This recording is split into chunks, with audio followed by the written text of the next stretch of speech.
Hello everyone! In today's video, I'll show you how to cancel your Wolt delivery. First, open the Wolt app on your smartphone and log in to your account.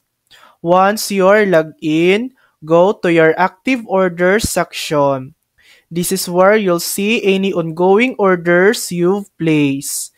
Select the order you want to cancel. Remember, you can only cancel orders that haven't been accepted by the restaurant yet.